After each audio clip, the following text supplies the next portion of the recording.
Hi, welcome back to the Essential Coaching Skills Podcast. I'm DougOBrien, your host, and today I'm thrilled to welcome Dr. Shelley Stockwell-Nicholas. She's the president of the International Hypnosis Federation, the author of more than 25 books, and a true pioneer in using stories and imagination as tools for healing, learning, and transformation. Her book, Storytelling 101, invites us to see stories not just as entertainment, but as entrancing teaching tales that can change the way we live our lives. So we'll be joined with Shelley in just one moment. You are listening to the Essential Coaching Skills Podcast.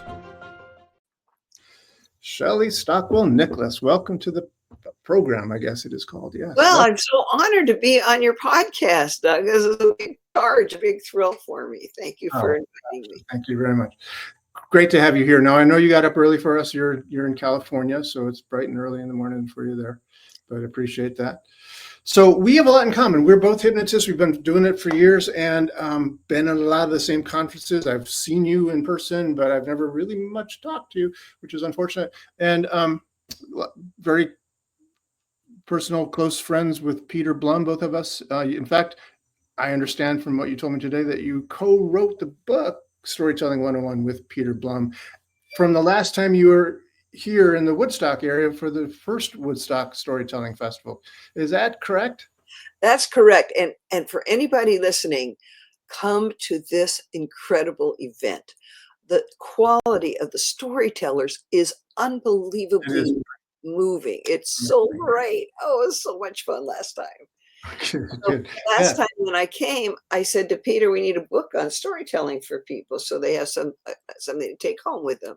So now this year they're going to have two. They'll have your book and my book on storytelling. I guess I should probably order some, but now that you said it like that. Yeah, so we both have written books on storytelling, which is very cool. I look forward to comparing notes.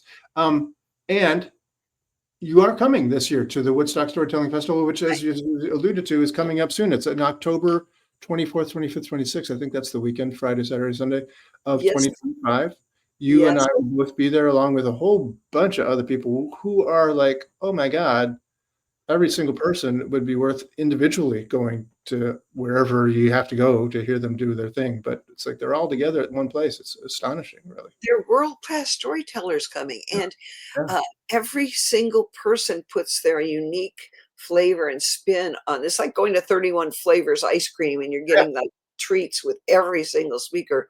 And it's very well organized. Peter and his staff, his group, really go to a lot of trouble to make it delightful for yes, we do. Yes, yes, we do.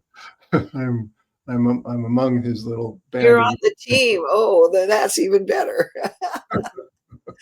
I just show up. Well, we're glad that you do. So tell us a little bit about you. So how did you kind of get into storytelling? What first drew you to storytelling as a transformational tool rather than just entertainment? Well, I think everything is a story that we tell ourselves. And you become a hypnotist and you start tuning in on what you're saying to yourself, which is self-hypnosis. You start noticing that some of the stories you tell yourself are nonsense. And some are really based in fact. And some of the things your mother or father told you were stories they made up about you that aren't true.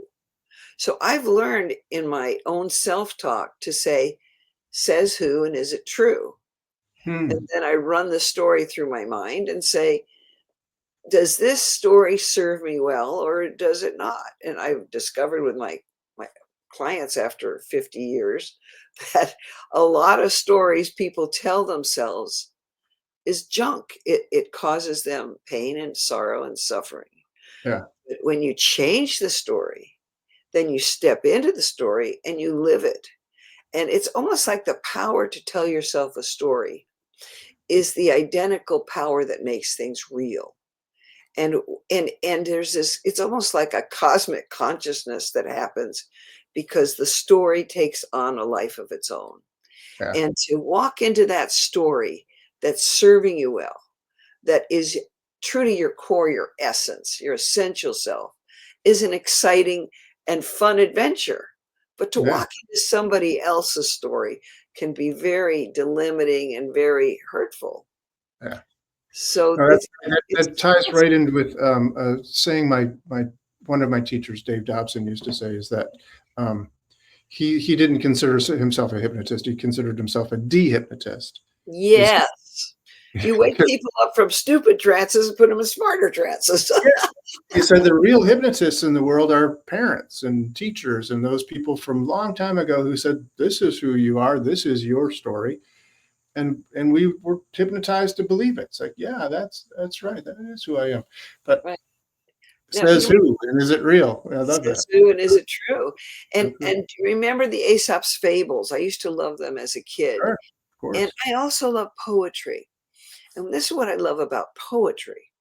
Poetry is a story that's like a drop of perfume that you Mm-hmm. can drop one drop, and all of a sudden it fills the whole room with wonderment if it's done well and concisely. And great hypnotists are perfume makers. They Mm. they touch that sense of smell and feel and seeing and feeling, and they touch all your senses, and they do touch your sense of humor. And when you touch that sense of humor, you nail it. Man, you got it. Mhm. So it's a very important skill set for a storyteller to tickle your fancy, make you laugh a little. And of course, everybody likes their fancy tickled. So Right. get into the story, live the story, create the story. And when you realize you are the storyteller, you are the story creator, and you are the story liver, Yeah. you become kind of whole and holy. It's a spiritual adventure. Nice. I have a story for you. Okay. This is I'm how ready to do it. I became a hypnotist. Okay. So It's a how you great became story, a hypnotist. how I became a hypnotist. Okay. And I'm all it's a true ears. story, not one I'm making up. Because a lot Okay. of times we make up a true story and we walk into it, and then it becomes real. But this was real. I was a stewardess with TWA, and I Which, by went. the way, is an airline that no longer exists. That But doesn't eaten for by those of you listening who don't know, that was yeah, an airline. yeah. It was taken over by a corporate raider, Carl Icahn, and then it was sold off to American Airlines, and a lot of people lost their jobs and their livelihood. It was, a weird and interesting time. But anyway, as a stewardess for TWA, I decided I wanted to stop eating sugar. Now, I don't know, are you a sugar junkie, Doug? I wouldn't say I'm a junkie, but I enjoy sugar from time to time. Yeah. Well, I think I was a sugar junkie. I didn't have a weight problem, but if I would pick up someone's tray and it had a nice cake left over, I'd eat it in the galley because I really like sugar. And I No. tried to stop, but I hallucinated. I saw cupcakes with tap shoes dancing across my visual field. And I was saying, oh my God, I got to stop doing this. And my friend had gone to a hypnotist and he hypnotized her and she stopped smoking. And I said, I wonder if I could be hypnotized to not eat sugar. So I went to this funny little man. Well, this is how it came down the pike. I walked in and there was a woman with ratted blonde hair, and her hair smelled like Aquanet, which is a disgusting smell. But she looked pretty good. She had false eyelashes and fake nails. And, I'm in California. She was the perfect California honey. And she asked me to pay $25. And I thought, $25? Wow. And I paid it. What And then I year was was escorted into this room with this man. And he was sitting behind a desk. He was a little man sitting there at the desk. And he said, how can I help you? And I said, I want to stop eating sugar. He said, very good. Come with me.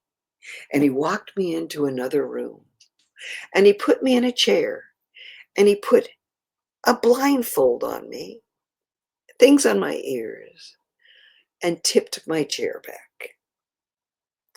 Now, listen, I'm a hottie. I was thinking, what the hell is going on here? That was not very comforting. And then I heard the sound in my ears. And the sound said,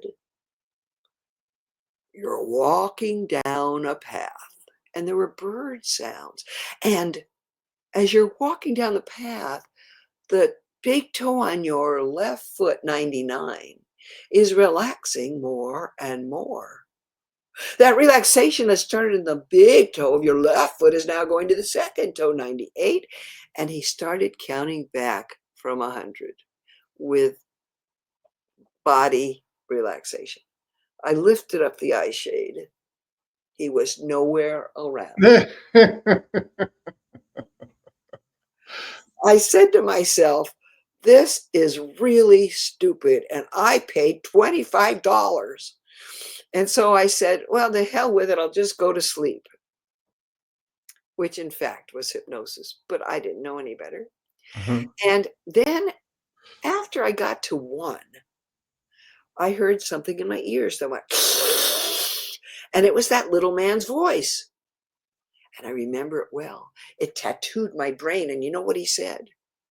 He said, don't eat sugar.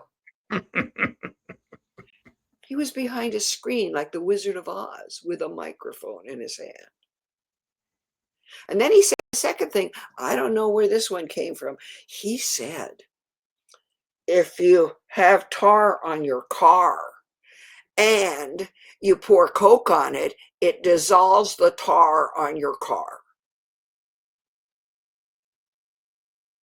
I thought, I don't have tar in my car. I don't drink Coca-Cola. So the sound changed, and guess what? We counted back from 0 to 100. You went all the way to 100? Oh, yeah. Wow. So I was there. How long, I don't know. I left very confused. On my way home, I stopped at a grocery store and went to the aisle where the cookies were and started crying because I couldn't have cookies anymore. I didn't eat sugar for a week, but I did salivate when I drove by C's Candy. So I went back to the little man. I paid $25 again. And guess what he told me? He did the same routine. I bet you did, yeah. He said, don't salivate when you drive by C's Candy. I didn't eat sugar for a year, and I had to know why. I became obsessed with the idea. How could some folky hokey guy talk to me and change a behavior that I couldn't change on my own? Well, I tried to be a hypnotist in the day, but nobody would teach you how. There were no books on it. There was no way to do it. And that's why to this day I write books for hypnotists, and for NLPers, and for helpers and hypnotists who are in other professions. So in any event, I went back to the little man. After studying with a guy from Harvard who was a jerk, didn't teach me anything. I paid this guy thousands of dollars, and guess what I learned? I learned how to count backwards from 100. But he did say one thing, Doug, that was really important. What's that? The only thing, it wasn't worth thousands of dollars. He said, every person has their own solutions to their problems. Every person creates the script of the issue. They know how to create the issue, and they know how to uncreate the issue. Okay, cool. Like it. That was my thousands of dollars worth of training for Mr. Schmooball.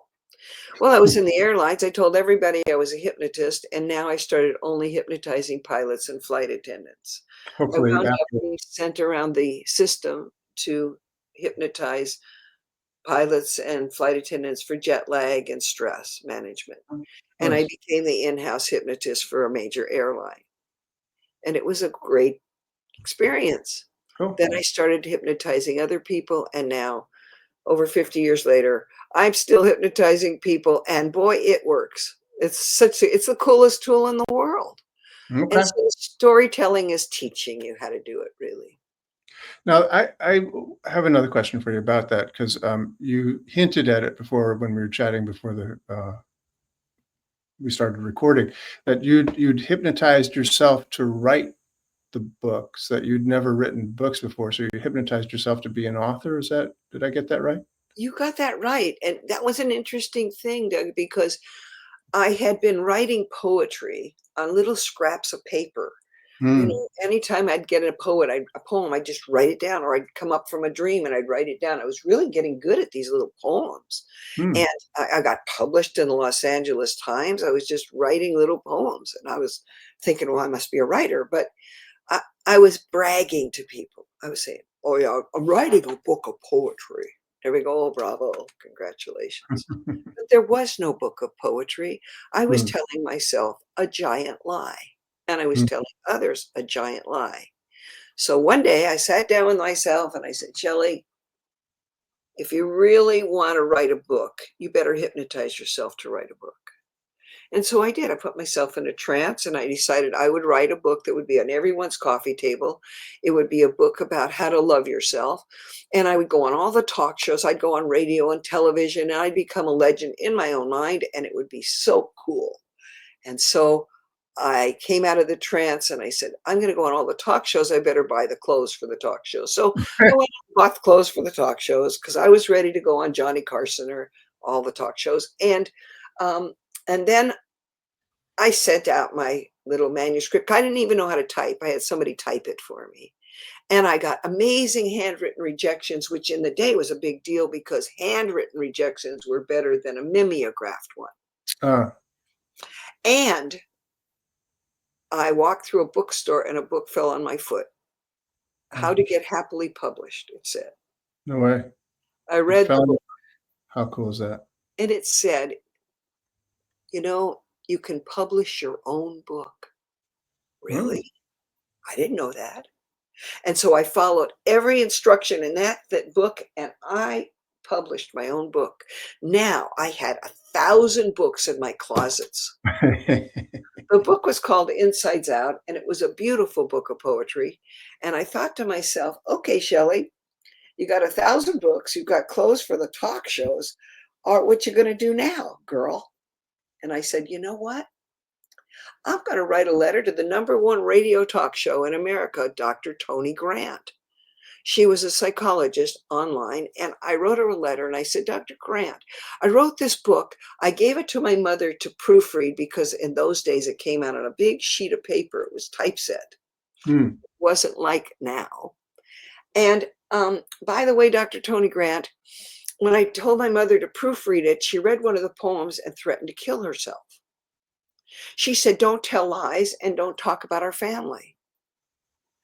But I want you to know that I removed that poem from the book and I replaced it with a poem you'll find on page whatever. Well, Dr. Tony Grant went on national radio. She said, ladies and gentlemen of America, I just received the most beautiful, heart-touching book I have ever read. It's written by Shelley Stockwell, and please buy the book. And Shelley, if you hear this, I want to put you on my show because this was a great book. And so I had my first radio talk show interview on national radio at a Chicago phone bay with businessmen in my TWA uniform. And I was on national radio and I sold 1,000 books overnight. Wow. And I said to myself, I guess I'm a writer. Okay. And then I hypnotized myself to write every day because I'm a lazy person. And it worked. Every morning I get up and write. Now 27 books later, I have written 27 books. They're used, they're sold, they're popular. And I publish them myself, Creativity Unlimited Press. And I am a legend in my own mind. And I'm teaching people how to master their mind. And I'm so proud of this body of work because I think I made a difference. And so when I keel over, which is going to happen, I'm going to die with a smile on my face. I hope that's true. Yeah, I mean, we do have to go and might as well make it fun. Tell me about the storytelling book a little, if you wouldn't mind, because this is where you and I are going to be on the same stage of, virtually. I mean, I don't know if we'll be on the same stage at the same time, but the same stage in Woodstock for the Storytelling Festival in October. And we both have books on storytelling. So you said that you co-wrote it with Peter after the last Storytelling Festival. Right. Tell us about it. Is it about therapeutic story, like hypnotic storytelling, like Erickson used to do, or is it about storytelling in general? What is your book about? It's everything. It's how to construct a story that's compelling, interesting, and delightful. Tell us about that. I'm very, very interested in that. I have a whole Okay. section on that Well, too. first of all, understand that nobody reads a book because of you. They read a book for themselves. Okay. Because everyone, when you speak or when you write, has one thought in mind. I'm taking time out of my earth walk to focus on somebody else who's going to share something with me that will benefit me. Can I just stop you there for a quick second? So are you talking about writing a book? Are you talking about constructing a story to be told like on stage or in a I'm therapeutic session? talking about everything because Oh, everything in communication has to do with this principle of getting over yourself and presenting as a gift to another person a chance for them to look at themselves and master their own mind, their own consciousness, and be the best version of self. So the book teaches you how to construct a story. It mhm, has zillions of stories in it. mhm. Peter Blum likes to tell NLP stories, which are called teaching tales in Ericksonian principles. They tell you, like an Aesop's fable, it has a moral or an ethic that's embedded in it, and it's very indirect backdoor hypnosis. My approach, my favorite approach is front door hypnosis. So Peter and I were a natural blend because I'm more in your face. In your face by what I mean by that is I would say to you, Doug, you might be telling yourself a story about your life. And is that story serving you well? And then Mhm. I would maybe construct a story that serves you well, that's oblique, or I might be help you go and tell me a direct story about you're walking down a path and there's a fork in the road. What happens when you walk that way? What happens when you walk this way? Tell me about it. And then I can add to the story if I so see fit. Or I can just simply teach by telling a story. So a few minutes ago, I told you the story of how I became a hypnotist. I told you a story about myself. However, perhaps I tickled your brain a little to think about hypnosis as a teaching tool for yourself. After all, it helped me, a lazy person, write 27 books. So it's really about storytelling, how to construct a story, and then it's loaded with great stories that you can use to tell people. At the Storyteller Conference, I'll be telling a story about the origin of your personality and about the stories that you carry through from your own birthing experience that color your entire life. It's called perinatal experience and sometimes pre-perinatal experience. In other words, who were you before you were you? Who are you? Mm. And if you remember the story of Alice in Wonderland, the caterpillar said, "Who are you?" And Alice said something very interesting. She said, "I'm not sure because I've been many, many people since I woke up this morning." And that's true for all of us because we have subpersonalities and we are many varied viewpoints, attitudes, and conversations. Mm. But when you can get those conversations to fly in unison, like a herd of birds, I don't, flock of birds, not a herd of birds, a herd of turtles. You get them to go in the same direction, then somehow you're more on point and you're more true to your core in essence. So that's what my topic will be. How about yours? What's your going to be about? My story at the festival, that's a really good question. But I'm not really sure. But I will tell you this, I'm pretty sure that I'm 90% sure it's going to be about piano playing. Um, I'm going to actually bring my keyboard and play during Oh, it. That's the plan. And so I'll be illustrating what I'm doing with music parts as well. And I think part of what it is and again, it has to do with what you're talking about, the structure of a story. That there's in a piece of music, always obviously there's a beginning, and then there's development. There's a middle, and then it ends. So a story has to have that structure to it. So I'm really involved in the idea of, structuring a story. There seems to be a kind of universal structure if you really analyze things in a certain way, that they build up to a certain peak and then it ends really quickly, and that peak is the point to the story. It's like interesting play on words there. As a poet, you'll appreciate that. It's the point to the story. It's the peak. And that the idea of the peak brings peak experiences. There you go. Exactly. And allows you to peek inside behind the curtain of that Wizard of Oz. But the idea also is that when you tell a story, a lot of people, I'm going to probably sort of combine a lesson, because I teach so much. I'm used to teaching NLP and hypnosis, et cetera, the essential coaching skills. I'll probably teach a little bit about how people goof up and mess up stories, by their own stories, by trying to tell everything in a linear fashion, just this happened and then this happened and this happened, as if they're just reciting a series of events. So it's a difference between, as an example, a narrative that does that and a story which has a structure to it. So I'm going to use the example of a piece of music, that when you're first learning it as a kid learning to play music, you get every single note just right, and it's the way it's supposed to be, but it sounds crappy. Nobody besides the parents of that child wants to hear it done. But you can take that same piece and find the sort of through line to it, and know which parts are important and which parts can just sort of be subtly in the background but are supporting. But you have to get that sort of through line to that peak of the story, and then it has a completely different experience from that. So it's probably what I'm going to do. Oh, that sounds great. I can't wait. Can't wait to hear your story. I have to figure it out. Yeah. Right. I have to figure I it out.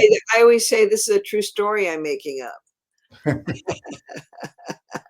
There's also some lines from Alice in Wonderland that I just remember that somebody said, "That's impossible. You can't believe impossible things." She said, "I can too. I've believed 50 impossible things since I got up this morning." Exactly. I love the story of Alice in Wonderland. Yeah. She rises up and she's little, then she's big, then she's little, then she's big. And then in the end, when she's threatened off with her head, she gets very big and says, "You know what? You're nothing but a pack of cards." And isn't that what we do when we grow up from the hypnosis of our childhood? And then we realize we walked into someone else's movie, scripted our role, and then we stand tall and we say, "Now that you've told me who you think I am, who am I, and what do I want to be?" And that's why hypnosis is such a cool tool, because it helps you embrace the best version of self. And I think you co-create with a higher power when you do that. It's a beautiful experience. So let me ask you just a sort of right field question here a little bit. We talk about stories in Alice in Wonderland, and we're making up a true story of ourselves, and then sometimes we step into it and say, "Yeah, this is real now." If there was a story that you could just sort of step into, like literally step into, real, mythical, or one of your own, what story would you want to live inside for a day? I think I'd be Alice, because I think I am. I think that sometimes I'm 4 years old, I'm little, and sometimes I'm big. And as I get older, I'm littler. And I don't mean littler physically, but I'm more curious. I'm like on the tarot deck, the fool child. I know nothing and everything. And that story, a tarot deck tells a story. It tells the story of, it's like a medicine wheel in the Native American culture. It takes you from birth through all the different phases of attitudes and beliefs and self-tales to the end, where you come back to knowing everything and nothing. So I would say I'm either the story of a tarot deck, which is an intriguing story, or I'm Alice, who goes down a rabbit hole chasing a dream, a white rabbit who says, "Oh my goodness, I'm going to be too late." And she runs after that rabbit. And then in the end, the rabbit takes her to the place she's needing to be, where she becomes big enough to see that everything was a story her family told her, a belief system she walked into. They made her, through her enculturation, through her religion, through her programming, they made her be what they wanted her to be. But who was she? Well, she was Alice in all her dimensions. And I think I'm Shelley in all my dimensions, maybe demented too, but dimensions. And, I'm having fun at my own expanse, like Alice. In your own expanse. Cute. Very poetic of you to say that. Thank you.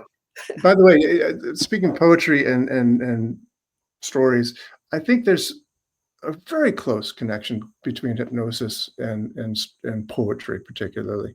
I know we're talking about stories and hypnosis, and Erickson used stories, and that whole Ericksonian idea of telling these teaching tales and have this sort of backdoor hypnosis, as you put it, and that's very, very, very true.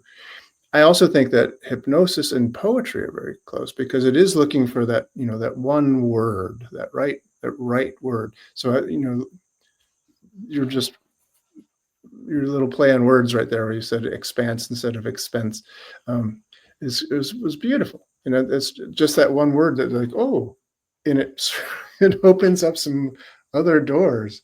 I have a poem for you if you want it. Oh yeah, definitely, for sure. Okay. Go for it. Okay, it's called Insides Out. It's the theme poem of my book. Which book? Insides Out. Oh, okay, good. Book I wrote. Yeah. When I was just a weeny thing, I had a sweet song I could sing. It had no tune, it had no word, it had no sound that could be heard. But it came from way inside of me. It lifted me soft and floated me free.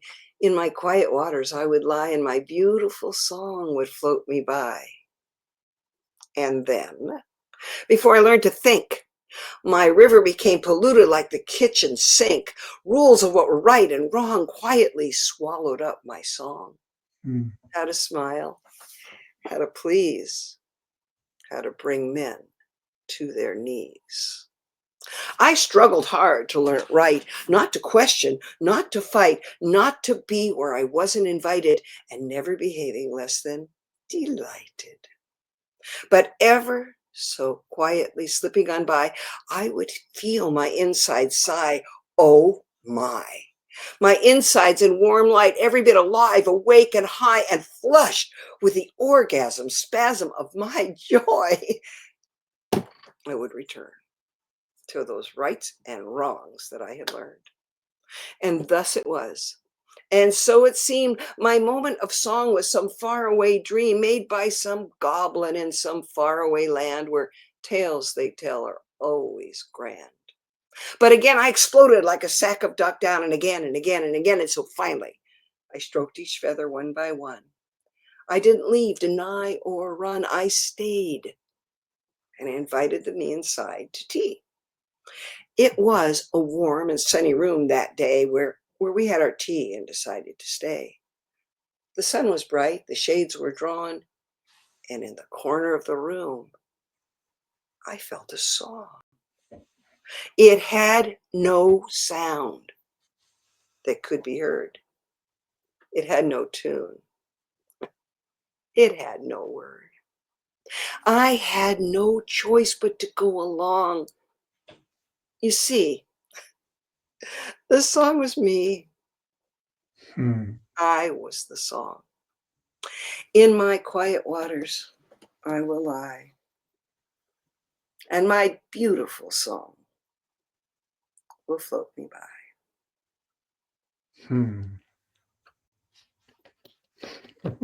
Brava.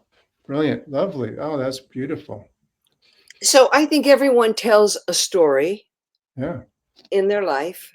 And one of the most interesting things in hypnosis is when you regress somebody to tell the story of their life, they are like a film editor. They're only taking 1/20th 1/200th of a second and splicing it together, and they say, "This is my life." But you see, for every time they didn't have a good experience, they had a bad experience. For every bad experience, they had a good experience. You are the great creator of the story of your life, and you can change the past just as you can sculpt the future by the way you edit this movie, the way you talk to yourself. Mm-hmm. We are the great creators of our lives. And when you empower yourself in that way, you get this other knowing. You're not alone in this. There's a higher you, an all-knowing you, an all-gnawing you that is saying you can be the best version of self. And that's what I believe. But that's a story I tell myself. That's great. Wow. Thank you. Thank you very much. It's interesting. I don't have any stories in the book. I have one story in the book that I wrote about storytelling.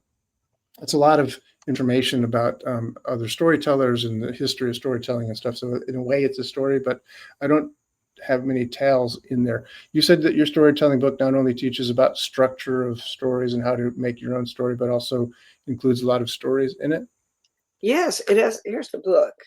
Uh-huh. And Storytelling one. let's see. I mean, there's so many stories to tell. Some of them are tiny, some of them are long, but all of them are poignantly directed toward helping you master your own life. That's So it's about mastering your own life. So it's in a way, it's a therapeutic book.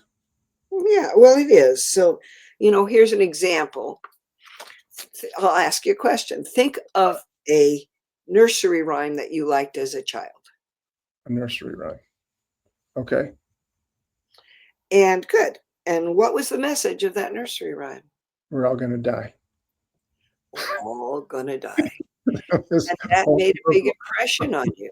Is that right? And Yeah. has that affected you in the future you as you're moving along? Yeah. Okay. And now think of a favorite song that you had a favorite song you have now. Okay, that's probably better. Um, Okay, let's hear a favorite song you have now. I don't know. Um, um, Song like with words. Yeah, with words. Okay, I got one. Okay, and what's the message of the song? Um, that life's good. There you go. Yeah. So these are examples of storytelling that affected your wisdom, your knowledge, your grokking of the unfoldment of yourself. And when you start to understand that there may be a better way to tell that first story about death, I don't know what the fairy tale was, but if the story was a miserable story about everybody keeling over because Foxy Loxy ate them, that's Usually it said a nursery rhyme, so I was like, ring around the rosy, pocket full posy, ashes, ashes, we all fall down. It's and about the what plague. and it was about the plague, right? And so that was a story about we all fall down, and you learned it, and I don't know if you were terrified by it or happy with it or it was upsetting for you or just just a playful game. But if your life took on that theme of ashes, ashes, I'm going to get the plague and keel over, then you might have reacted certain ways to COVID, let's say, or you might have Yeah, reacted. yeah, Okay. sure. So, a lot of times a primal story makes a deeper impression than a story you tell yourself when you're grown up, because that primal story creates what we call the law of compounding. Do you know the law of compounding? I'm familiar with it. So what you're saying then is that in this book, the Storytelling 101, this is a section of the book is how people can discover that the stories that they've told themselves or they learned early on can affect their real life and how they Correct. approach.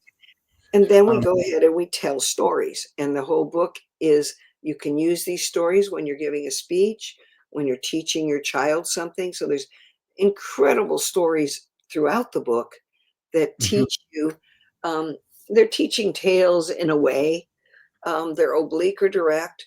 And, if you start a story by playing to all the senses, your audience or your receiver activates their senses.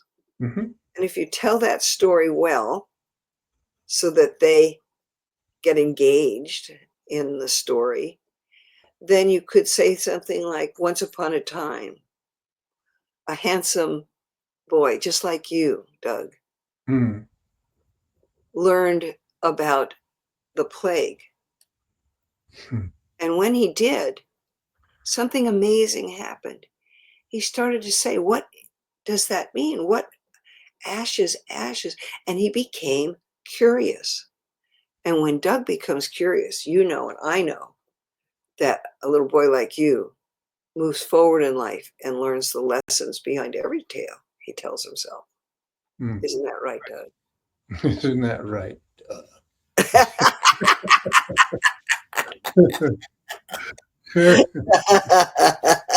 That's good. So even when you know what you're doing, it still works. It's a cool thing about it works. Like, it's crazy. But you know, everything, I think everything is storytelling. It's self-talk, it's self-hypnosis, it's the way you couch things, it's how you splice together the movie called My Life, it's how you splice together the movie called My Future, it's how you splice together your movie you call Now. And you know, you are the creator of this movie. You're the editor and you're the creator, and you're going to run that movie until you get tired of it or it serves you well or whatever.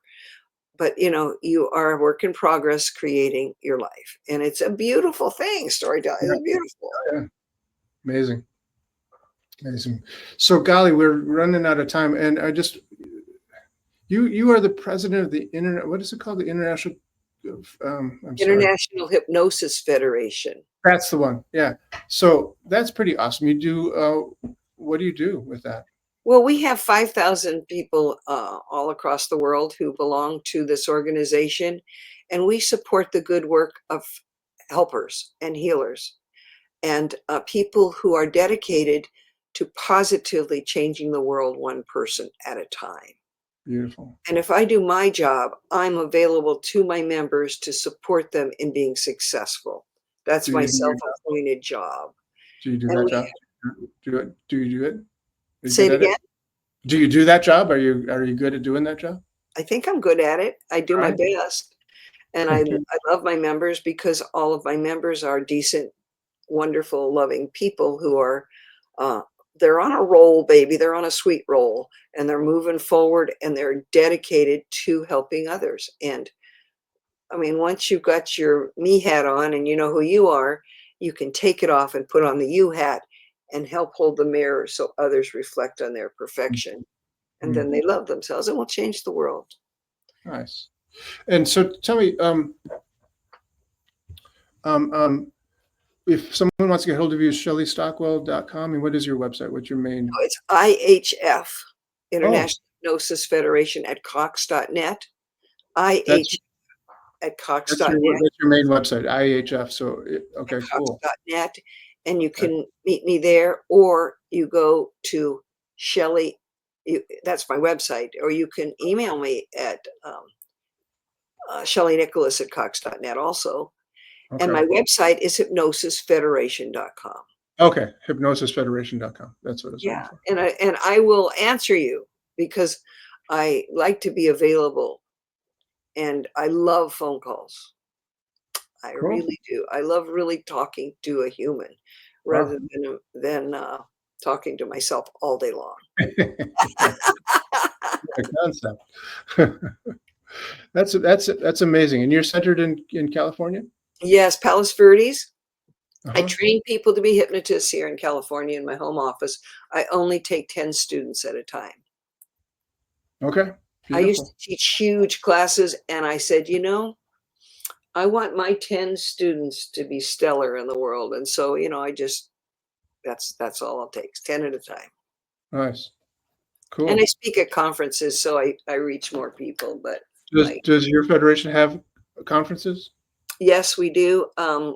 Last year and this year again, next year rather, and this year we've been in Ireland. We're going to do another Irish conference, and we go to the Irish Hypnotherapy Conference, and then following it, the International Hypnosis Federation has a vision quest, a journey to Ireland, and we hang out together and have morning classes and then go on adventures. Wow, that's pretty cool. That's really cool. So that's next year, Ireland. What part of Ireland? It's in Dublin. Nice. Yeah, and we're hoping that their attendees is Dublin every year. Another little play on words. I like it. Yeah, they're really nice people in Ireland. Very nice. Yeah, Dublin's a fun city to visit, I must say. I was there for the first time last year for a havening techniques conference, which was wonderful. Oh yeah, havening. Yeah, that's it. Yeah. Gotta live yourself. That's it. Yeah, that's the way it goes. So Shelley Stockwell-Nicholas, so glad to have you here. Appreciate you. I look forward to meeting you in person. That's going to be so cool. It's going to be so cool. I can't wait to hear some of your stories. Thank you. Cheers as well.